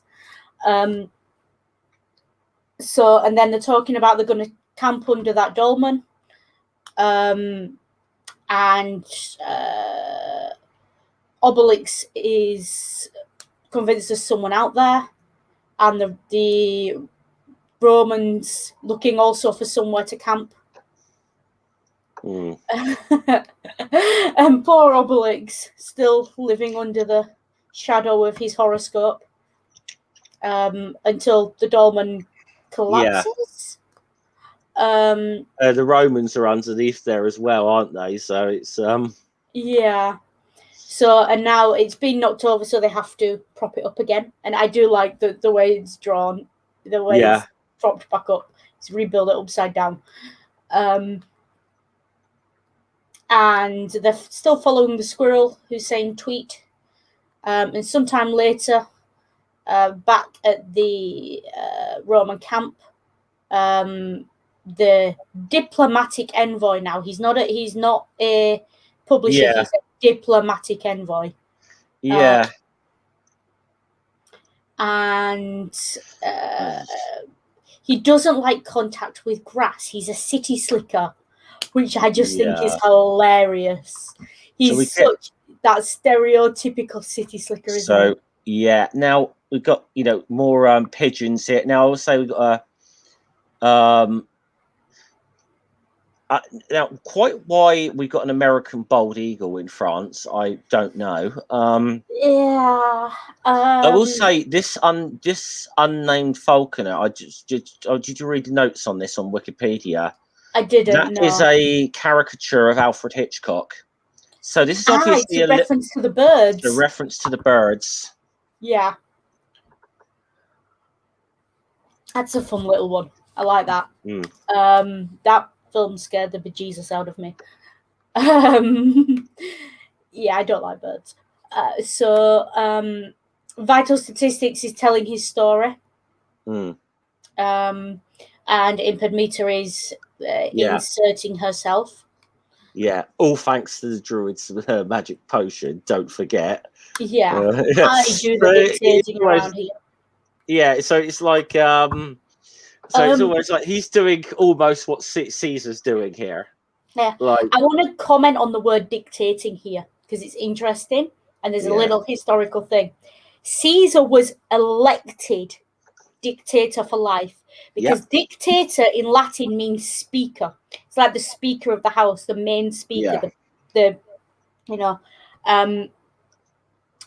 and it's really interesting how pretty much Caesar himself is the reason the meaning of that word changed from speaker to fascist dictator. Like to authoritarian. Yeah. Authoritarian, leader. Yeah. So it's very interesting how history shapes language. And especially because this book's so much about oral traditions, I think it's a really interesting point that I just wanted to make. So we're thinking, what if the Druids attack while the Romans are away? What if the Romans attack while the Druids are away even? Can you imagine Druids attacking? I better not give them ideas. It might appear in the next book. So they have emergency measures. And it's to do with the bard. And I love this comment of, why do you think we've put up with him all these years? Yeah. Cacophonics as a function, So this journal, and I love the fact every time now it's this the whole blah blah blah impedimenta starts doing it every. And this journalist goes out now looking for a news story because of course he does. That's his job. And he's looking for secret reserves of the magic potion because that's the story. And Fully Automatic says it's possible, but if you want gossip, speak to the fishmonger. They're always at each other's throats, aren't they? Those two. Yeah, of course they are. And they're off fighting again. And the bard is saying, "Do you want a story? Come into my wonderful world of music." And so we see all these instruments that the bard can play. And we use the word play loosely. Torture might be more apt. Especially given design. What's that big horn over there? That's the murmuphone. Which obviously these instruments that's sacred. I can't play it now. It's kept for great occasions. Yeah. You haven't heard the Infuriatina yet. Yeah. Thanks, Cacophonics. I've heard plenty. Yeah, it's like I've heard plenty. Yeah. He's like, I'm being polite, but get me out of here. If you want to get rid of a pap, and the Oak. So now we're back with Get a Fix, Asterix and Obelix. I do like this Asterix thanking the squirrel. Yeah. This whole panel's got this whole panel has got like images of like the Shire and the hobbits and sort of thing almost. It's very hobbity, isn't it? Yeah. I will say as well, that's on par with an Adurzoflex. That is a hell of a piece. And I got to say, the version you've got, there's a lot more color in it than the one I'm looking at as well, which is really But it's obviously, and it's again, it's still got Lion King vibes, but it's also very hobbity and as well. You got your little watermelon things. So he's now gone to see his old teacher. And his teacher quite clearly doesn't remember him or keeps getting his name wrong. Get some metrics. Get a fix. Graphics. Good to see. Yeah. Yeah. And if anyone who's ever actually had a teacher who taught a member of your family, you know the struggle. Yeah. I went to a school that also was the school of my mother and her 3 sisters. I know the struggle. Yeah. And I love the fact he's talking about the magic potion. Oh, you mean the magic lotion that makes you indefensible? No, the magic potion that makes us invincible, Master. Yeah. So, a rowdy young nipper is a venerable druid, and Obelix and Asterix are just giggling away. Yeah. And he's been asked to record a scroll. I do like, because this is something that's Getafix respecting his teacher. Yeah. Because this is a thing, the school master. He's not calling him master in the same way the Romans and the Roman slaves in this book use master. He's calling him master as in teacher, which is definitely historically accurate. That would be a thing. Yeah. There would be various terms that teachers would be addressed by, but master definitely one of them. There's a reason we still have headmasters, school masters. That's where those words come from. Okay. Meanwhile, on the next page there, we got they're looking at all these potions and that. Meanwhile, at the village, now this is. Well, I think we're gonna have to wear a Didier flex now. Of animals. Oh, yes, Didier flex. Yes. How are we spelling Didier? D-I-D-I-E-R. This is. I think we're actually gonna have to coin it Didier flex for this now. Yeah, Didier flex, definitely. Either Didier flex or Conrad flex. This is something. I am noticing this though. I've definitely noticed these last 2 books. This new artist loves drawing animals. I am going to call it the Conrad flex, because Conrad is also the name of a fountain pen nib, and you can get flex Conrad nibs. So I cool. like the double meaning. So it's a Conrad flex. Okay. Yeah, as we said, there always are a master and an apprentice. Exactly. Yeah. That's a Star Wars reference there. Mm-hmm. The two boys are a master and an apprentice. You do the Yoda voice. I'll leave that to you. But I like this. This is quite obviously. This is the Achaea. Quite obviously, this is the eagle holding the SPQR banner. This is quite obviously meant to be like an Achaea. It's even got the SPQR around its neck. Yeah. So it's a banner that the Romans followed into war, which is kind of relevant for this story, and is a great little nod to the history. Although, just to point out, it would not be an American bald eagle. No, it wouldn't. Let's, in the same way the Romans and Greeks didn't burn sage, because sage does not grow in Europe or in Africa or anywhere that they had contact with at the time. Let's, and by sage I mean white sage, not. Yeah. But yeah, let's just one of those. Sorry, that's a historical anachronism. Some people claim that really annoys me. So we've got Getafix meets the journalist. And a message is being delivered by a Roman eagle. So yeah, quite clearly it's a Roman eagle. That's what they're aiming for. So yeah, let's comment. Aquila the eagle was landed. Oh, blockbusters.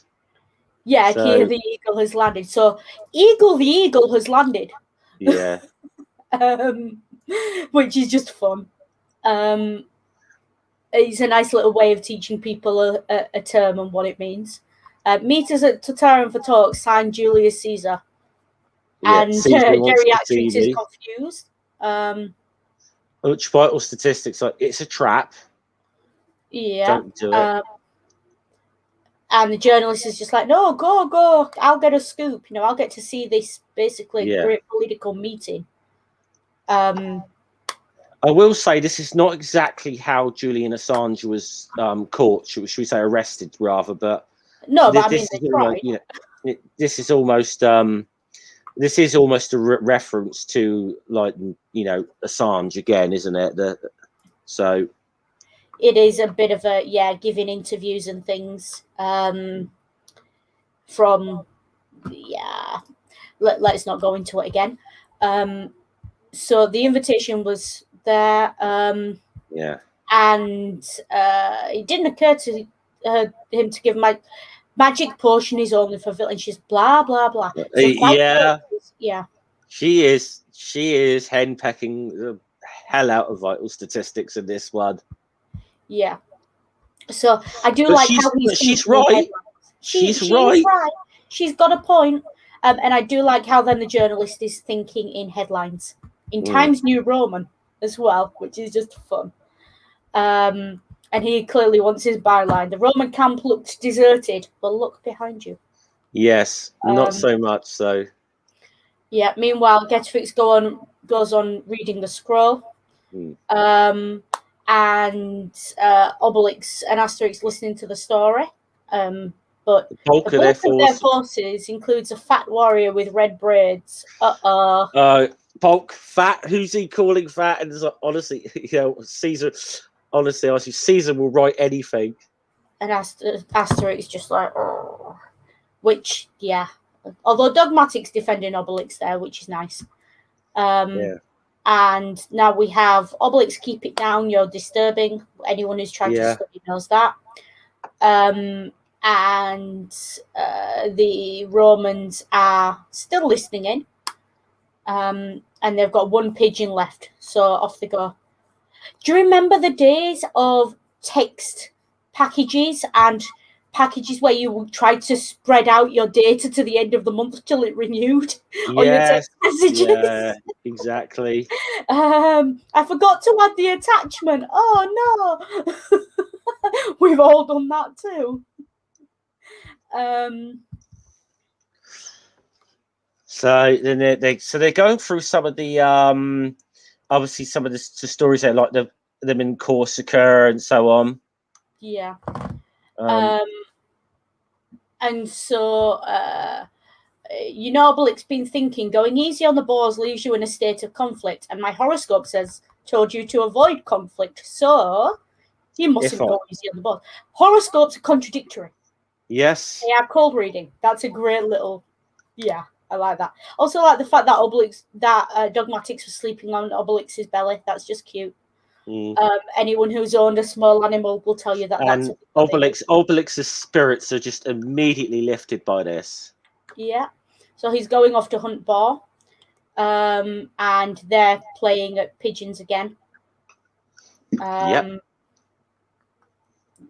they're running because I like Dogmatics there.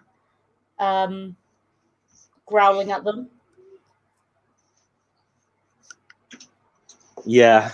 And Obelix is confused about what his horoscope meant, which is the way. And then you see Confound Their Politics is back in the village. And Impedmeter and Vital Statistics arguing again. And it's getting public now. And people are beginning to agree with Impedmeter. And what was it her horoscope said? There is a chip within you. Yep. And the Romans want to see vital statistics. And we have, this, I have to say, this is a great flex drawing all this. Oh, that's beautiful. That is absolutely fantastic. And they are actually all different, ever so slightly. Although I would not be surprised, nor would I blame them if they repeated if this was done digitally. Because, copy and paste a little bit. Because to draw all those separately, wow. But, yeah. So, they want the missing scroll. And Impedmeter jumps in. And she starts speaking. He tells her to shut up and then copies what she says. Yeah. I love this. The emergency measure. Launch the emergency measure. There's a lot of politics going on in that. Oh, I loved it. I love it. Then the next one, she's telling him he's right. Launch the emergency measure. Impedimenta. This is none of your business. And it's basically a prisoner swap at this point, isn't it? Yeah. Don't listen to him. This is rolling news. Right. So when do we launch the measure? And he's, well, I'll do the launching around here. Arguing again. I think this is a great reflection of the whole Assange thing of people saying, do something, don't do something, and kind of certain governments just sort of say, well, you know, indeed, there is a bit of that going on, and it's interesting, but it's, again, I still don't think it goes far enough. So he's gone off in a fit of the sulks. I love this Roman's watch. Can I just? This is fantastic. It's sundial on the wrist. I love it. Yeah, that's really cool. Yeah, and I mean, to be fair, the Romans were very good at timekeeping. They had, candles that would burn with markers on them, very much in the style of sort of religious candles. Obviously, they had sundials. They had they were developing water clocks and things as well. So they were not, they had a timekeeping system, which is just great. And I think that's a great reflection of it. So in a few moments, the chariot will reach half the sky and bring down the chariot of Phoebus. The sun god, basically saying it's noon. Yeah, and he's giving a deadline. And the bard thinks they've all gone mad. Yeah. He goes for the moo phone. The moo phone. And what is that? I like this one from the Roman. I've heard they're going for human sacrifice. Which is just fantastic moment of panic. No, this thing travels. The sound from this travels all over. All over Gaul, and it gets passed on, and it's basically quick warning, pirate. Pirate. But it's this whole thing is basically, it goes on for like a page and a half. It's the what did they call it in medieval London? The hue and cry or something. Something like that, yeah. Yeah. So basically, one person, and it's passed along. It's telephone. It's a game of telephone. Yeah. Just an alarm of follow the noise, basically. Even the dogs join in. Pirates.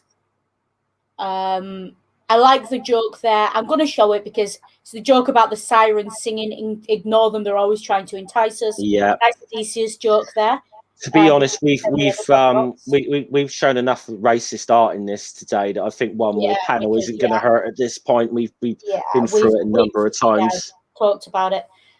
So it's now all in the mind of the forgetful druid. That's concerning. And then it made its way onto Twitter. Tweet, yeah. Which I just think is fantastic, because how many people get their news about emergencies and breaking news from Twitter these days? Yeah. Twitter knows the news faster than the main news outlets. It's not a bad thing at this point. They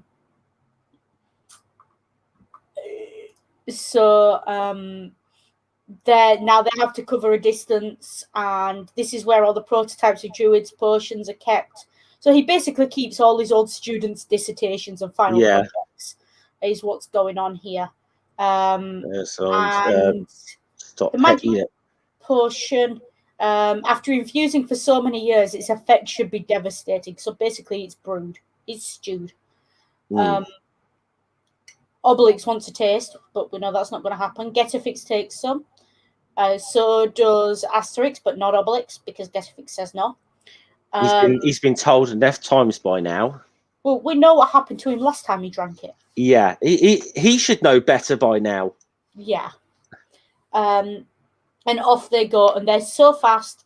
Obelix is struggling to keep up. And again, this is a great. I love this one. Yeah. The trio cover the distance in less than no time.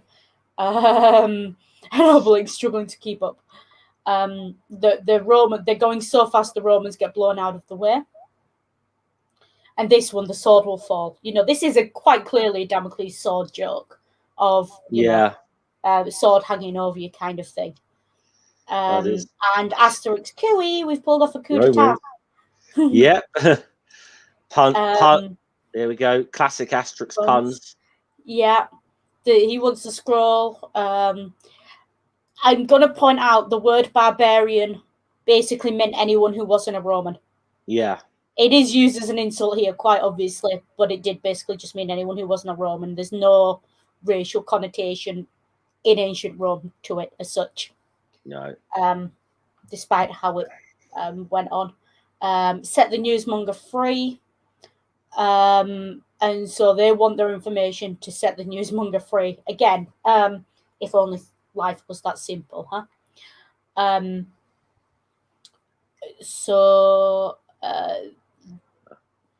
the kegs under the floorboards under his seat, pass it on.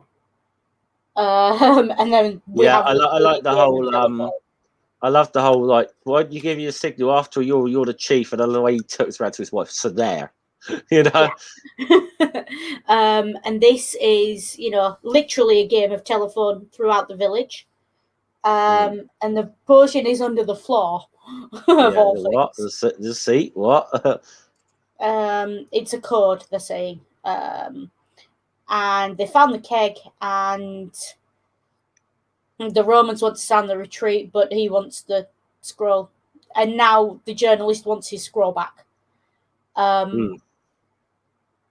Say what you like. He's a good journalist. He quite clearly doesn't want to give up on his story. And the world must know that Caesar lied. This, to me, is a fantastic panel because journalists have a duty to the truth at all costs. And this, I think, is what we would hope. This bit of the whole situation with Assange is something Assange does understand, the truth at all costs. What he doesn't understand is the responsibility that comes with that, as we said earlier. Or didn't at the time. Or I still wouldn't know if he understands it, to be honest. But then, I haven't really. He's paid he's definitely paying his price for not understanding it. Yeah. Let's put it that way. And this guy doesn't want to be on the grass. What's our emergency measure, Centurion? Run away. Get it's cured. The potion's cured. Get fix his bad back. And now we find out this. Geriatrix and Obelix had their horoscopes mixed up. It's Obelix, whose high spirits will be appreciated and can expect to make new conquests. Yeah. And it's Geriatrix who should avoid conflict and go easy on the roast bar. Yeah. Probably that makes more sense. So Geriatrix is going off for a sulk. Obelix is now I can not only can I have roast boar, I can start bashing Romans again. So Obelix is whole days just being made here. Yeah. I do love this panel as well. It's very, very well done. Lots of action in there, lots of fun going on. And even fully automatics there in the background. The fishmonger there slapping Romans with a fish. So if you look closely, you see a lot of detail in there that's very good. Your 2-star centurion being swung around by his ankle. You see the two of them fighting over the scroll here. You're not having it another. You must render unto Caesar the things that are Caesar's. So quite clearly a biblical joke there with a point to be made. And of course, speak of the devil, he shall appear. Yep, speak of the devil. And he got anxious and decided to come and see. Yeah.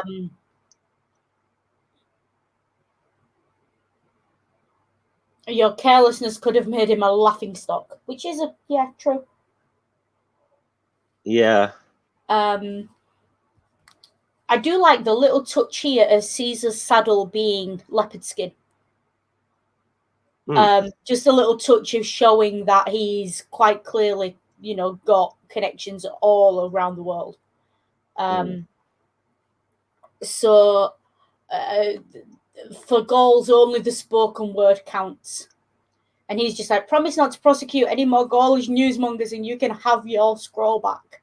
And set the scribes imprisoned free. This is a very Chelsea Manning moment, this one, isn't it? This is a very Chelsea Manning and Snowden moment. And we only wish that this had been the immediate response at the time. Yeah. Unfortunately, not so much. But it's a kid's story. You can only go so far. So, yeah. Don't listen to him, Caesar. He's a dangerous agitator. I advise you to. You're not my advisor anymore. God sees this man. Yeah. I will say Caesar, given his due in these books, is a very honourable character. He's just a straight up bloke. Yeah, he's a dictator. Yeah, he's an authoritarian and what have you, and he's got his things. But he's a straight up bloke. When he's wrong, he's wrong, and when he's right, he's right, and he will hold his hands up and put things right.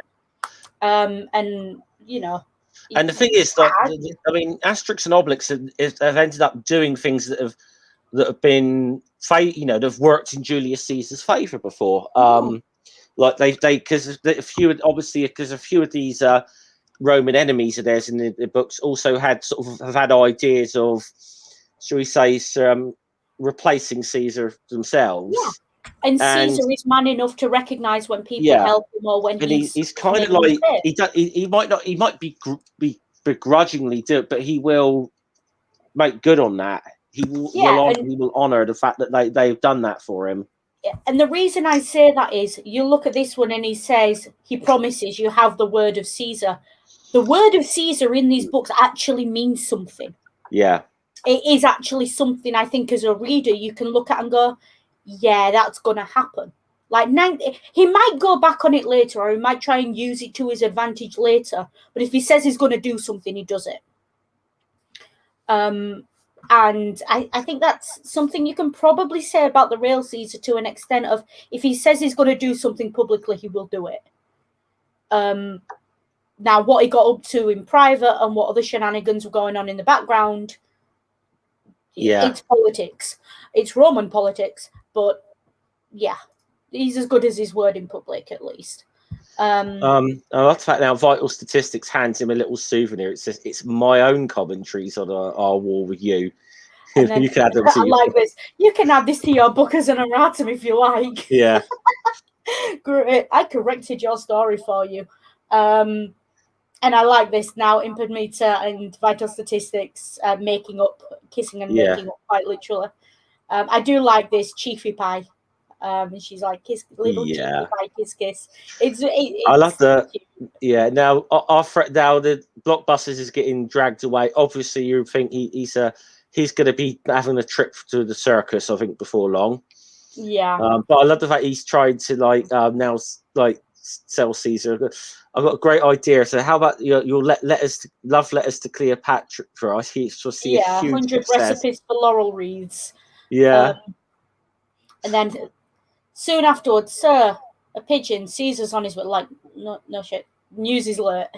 Yeah. And they didn't you hear the word of mouth message? They're going to get the banquet ready, so you can eat now, Obelix.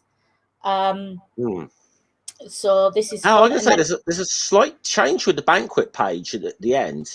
Yeah, I'm going to zoom out a bit so we can see all of it. Well, for starters, Cacophonix isn't being tied to the tree or nothing. Yeah, and it's not the end. No. So we've got that Obelix saying, it just goes to show you can never believe what you see in writing, which is a damn good lesson to be teaching kids, regardless of anything else. That's I love how the dogmatics is tearing it up there, which is just funny. And then we get this postscriptum here. Was all the memory of that chapter about Caesar's Armorican defeats lost to this time went by. We're not so sure. It was basically, so it was passed on from druid to druid, word of mouth, into the good old way. and in spite of certain distortions, that was the name's druid's name, Geographics or Geodesix. Yeah. It reached the ears of two enthusiastic modern scribes who wrote it all down in detail. Did you hear that, Albert? Fabulous, Renee. Yeah. And then based a series of entertaining stories on it. But of course, that's only hearsay. I love this. It's so meta. It's so fun. It calls back to where it's come from. It's a nice nod from the artist and the writer to say, yes, we acknowledge where this has come from, and we are taking on something special. This is, this is this is a little tribute to Goscinny and Uderzo. So yeah, it's a nice little tribute. It's very good. And they've even got pictures of the actual books there, and Dogmatics holding up the end sign, which is cute, I will say, and I will try not to kill. Now we have run over a little bit, so we're going to be wrapping up fairly quickly. All in all, a good book, I think. It has its issues. Again, read the race stuff critically, read the politics critically. This, I think, it almost feels like this book is not being pitched at children anymore. I wouldn't want a 6 or 8-year-old to read this book. I think it's a bit not without adult supervision, at least. No, I'd say a lot of the jokes in this, I'd say a teenager might get them, possibly, but... Yeah, and I think what's happened is they've realised that the only people who are still massively into these books are either people who read them as children or, the jokes. There weren't really all that many jokes for the kids. That was a political commentary. That was not a joke book. Yeah. And it makes sense, but it's that I feel like Conrad and his writers are finding a balance here, and they're still not quite steady on their feet of where they want to take this series, whether they want it to be a commentary on what's going on as it's released, or whether they still want it to be children's stories.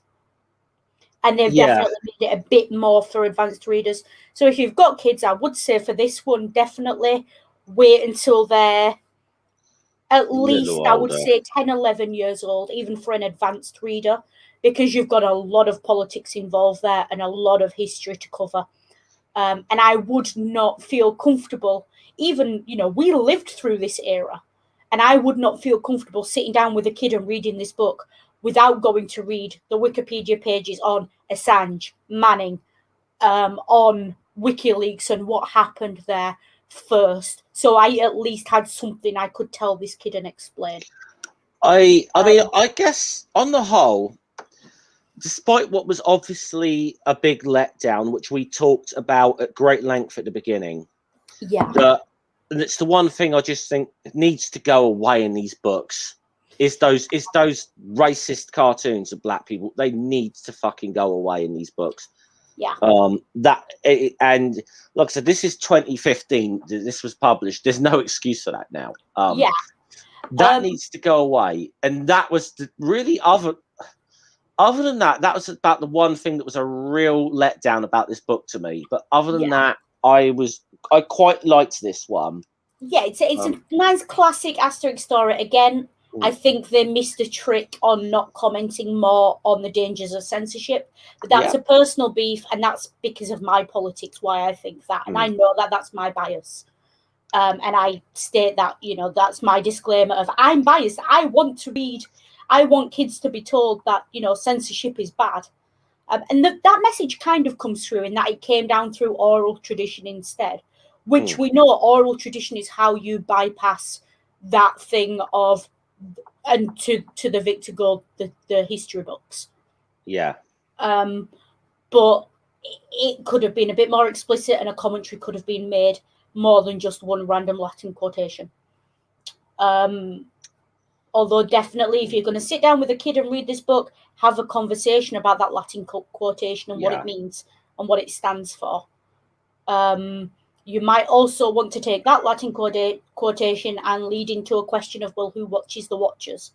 you know, which is also a relevant question to these issues. Absolutely. But yeah, all in all, a good book. Some issues with the artwork, which at this point are unforgivable, and I'm not going to sit here and defend them. But definitely worth a read for older kids. I would say no younger than 11, 10, 11, going into secondary school, middle school, because of the politics involved. And I would not want a kid reading this without understanding the context of it, because there's so much politics in it. This is the equivalent of handing someone a copy of Private Eye. You know, there's so much satire and stuff going on here. You can't read it straight. You just can't. And that's my takeaway from it, I think. Yeah, I pretty much concur with that. Okay,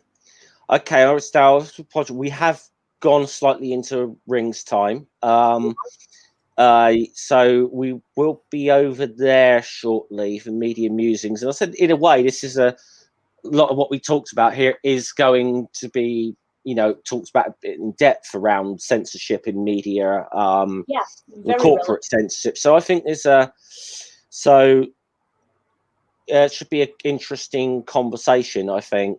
So that will be, I imagine, starting fairly soon. So I imagine so. So we are going to head on over there. Anything you want to share before we sign off?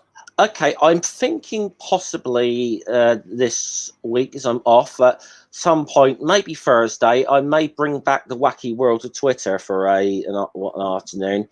And I'm thinking former Arkansas Governor Mike Huckabee, because that bloke tweets some shit. I need you to have Ring on that stream so I can watch. I will ask Ring. I will ask Ring if they want to join that one. I'm sure if Ring is available, Ring will join. Yeah. So there's that. From me, all being well tomorrow, because I know I've skipped it for a couple of weeks. My head's just not been in it. All being well tomorrow, you will get a Death Stranding stream, or you'll get some kind of gaming stream. I might not do Death Stranding. I might do something different. Who knows? Depends how I feel. And give it 5 or 10 minutes. Go grab yourself a coffee or a drink wherever you are, whatever you want to drink, a snack maybe. Come and join us over at Media Musings. Link is in the chat, thanks to Ring. It's on screen as well if you've got it. Let's head on over there and have a chat about censorship. Tagline, Scummer?